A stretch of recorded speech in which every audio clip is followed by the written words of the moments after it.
Welcome to Dan and Sarah Makers. We are kicking it off with video 2 of our garden shed build.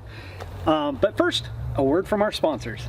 Today's video is sponsored by the color orange. Orange hat, orange beard, orange shirt, orange dog, and nobody else.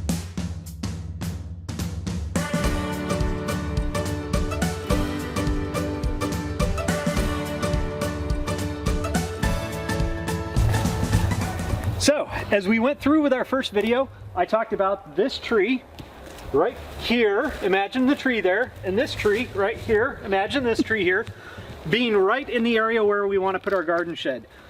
We took caution into account and we decided we better take these trees out before they become an issue after we establish our fence, our garden shed, a greenhouse potentially in the future, and then all the plants over here. We don't want them falling where they want to fall. So we went ahead and felled them the other day.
We chopped the logs up into short pieces. We started milling some up on the wood miser. We're going to continue milling lumber for this project, the garden shed, and another project coming up. And we are going to also start establishing this foundation. Like I said, we're doing concrete pier blocks. We'll lay them out. I'll probably be digging some holes and getting those all squared in. Sarah's going to be awesome and run the wood miser while we're doing that. And we'll jump back and forth and help each other out.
It's now a bit later in the day.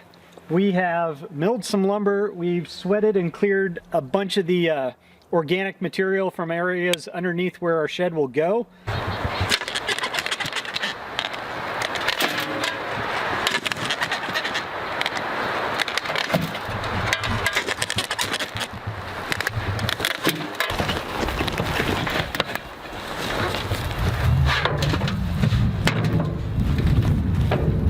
we put up some string lines with steel stakes to get a good feel of approximately where the shed's gonna go. So we've put rocks here and over there. This gives us a good idea of where we want the front of the shed to be, and then from there we'll start pulling string and get it nice and square.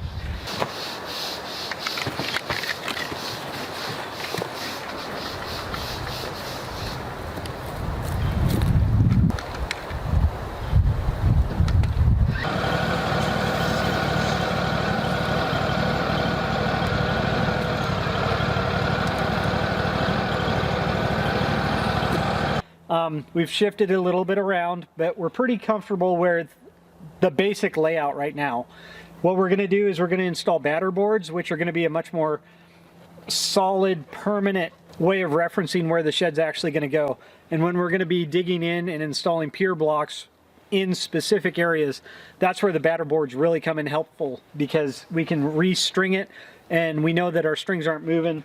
Like a stake like this, you can kick it, you can trip over it, and you move your line 3/4 of an inch, half an inch, or something like that. And my experience is every time I dig a hole for a pier block and I get ready to set the board or the post or whatever on it, for some strange reason it's always like 3 or 4 inches diagonally off in the wrong direction, and you've got to dig both sides in the right direction. By putting in batter boards with string lines that we can reference and offset and do all kinds of stuff like that, that's the way to go. So we're going to actually, I think, install pretty close to 10 batter boards, because we've got the 2 batter boards for each side of the building, plus we've got a porch that's coming off the front that we also want to reference for the piers along the front there.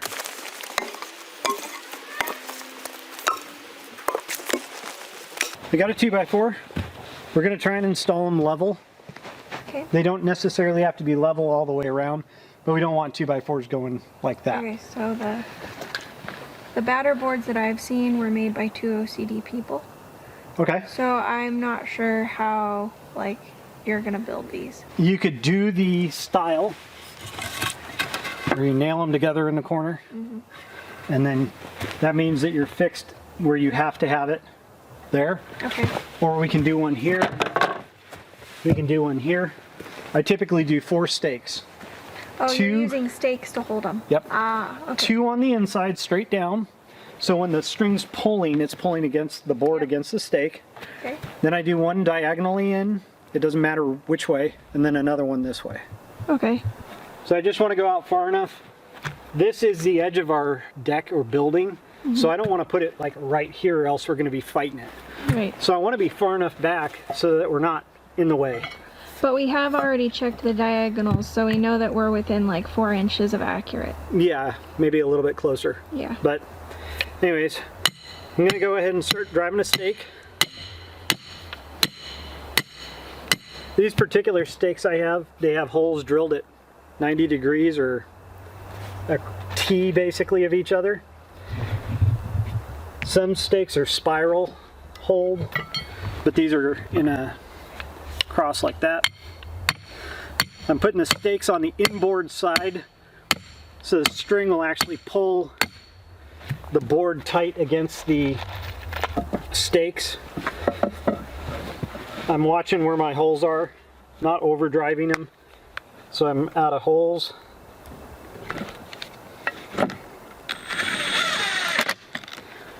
Drive a screw. I'm just using drywall screws. If I was actually doing a big foundation for a house or something, I'd have duplex nails and I'd use those, but screws are fine for something like this. And a little level to make sure your batter board is level. So in this case, I have a nail above the 2x4 and a nail like right at the edge, so I can either turn the stake 90 degrees and line up a hole, or I can drive the stake in a little bit more.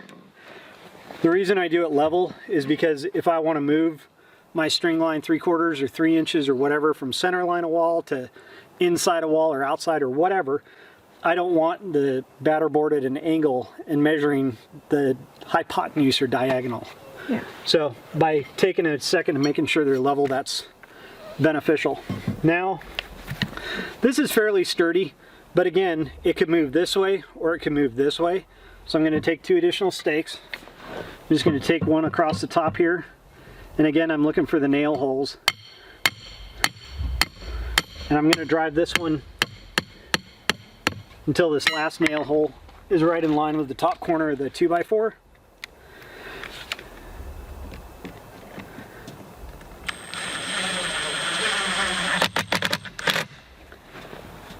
That right there is making it really sturdy. And then finally, I think I'll go this way. I'm going to do another diagonal.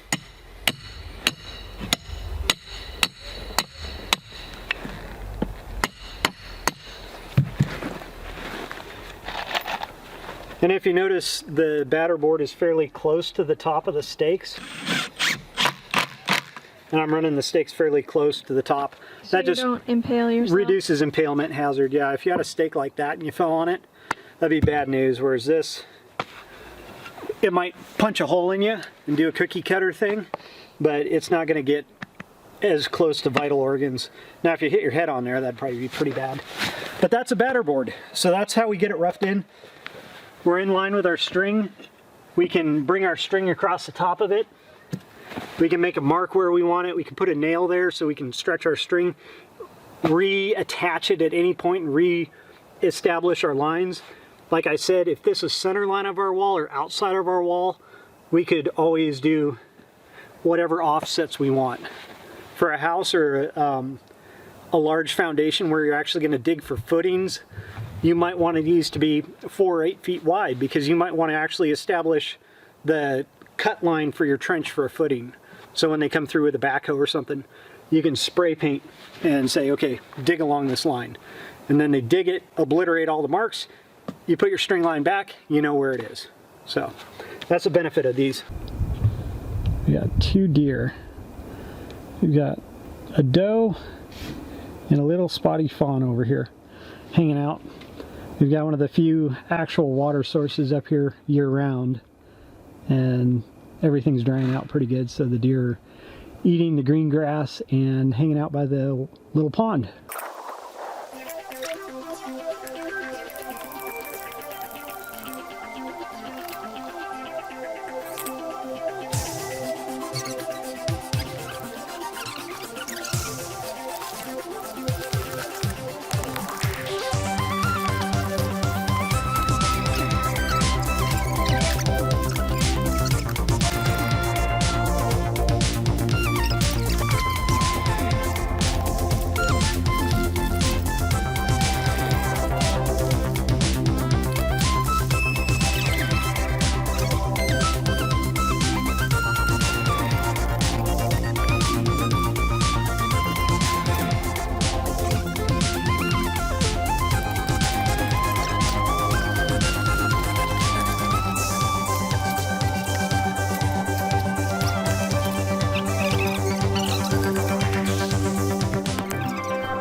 An easy way to tie off your string to your batter board nail without having to tie a knot that has to be untied each time.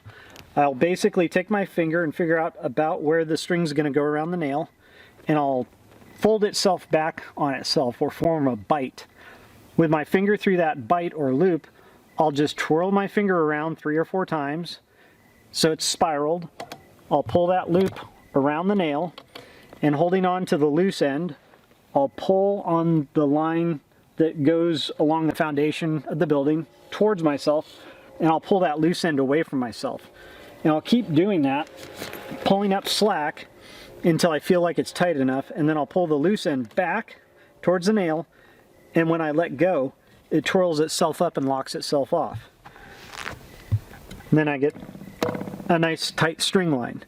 To finish it off, I like to just take this string and basically do like an overhand knot, so it's just a little bit tighter. To undo it, all you do is you can just take your finger, pull that little section up for the overhand knot, undo that, pull it back in the direction that it was going, and then let go and just hold it in that direction and it'll undo itself. One thing some people will do in lieu of that, which I don't like, and I'll show you why, they'll take just a nail and they'll toenail through their batter board like that and leave a nail head sticking out on the backside, which to me is a great way to snag yourself. And they'll just kind of do like a boat cleat Figure eight thing. Figure eight and loop it back and forth. And they'll do that, which works, but I really don't like the idea of having nail heads sticking out like that. Yikes. Again, you can still undo it, but it just isn't as clean or as nice, or in my opinion, as safe and as fast as that. If for some reason you really need a lot of tension, or the rope or string is wet, you can take another nail or a pencil and you can basically, kind of tight right now, you can twirl it in and form a handle that you can really yard on and pull on it. And if it slips, you can add more twists or something and really pull on it. But just be careful when it comes out of there. It can fling out pretty good.